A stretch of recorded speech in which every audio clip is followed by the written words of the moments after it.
Welcome to the Tech Egg. Don't get scrambled. Enjoy the video.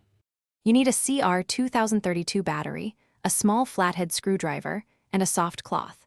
Begin by locating the mechanical key release on the BMW 5 Series fob.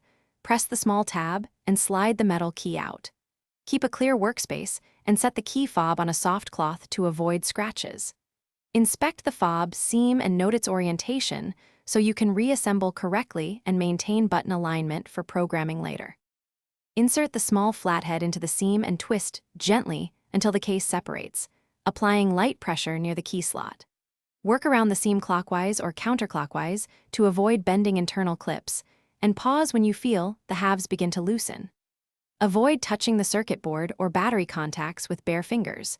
Use the soft cloth or plastic tool to lift the old CR2032 cells straight up to prevent contact damage or shorting. Place a new CR2032 battery positive side up into the battery well, ensuring the embossed plus faces outward. Before closing, visually confirm the battery sits flush and the rubber contact pad aligns with the circuit board. Then snap the case halves back together until you hear a click and reinsert the metal key.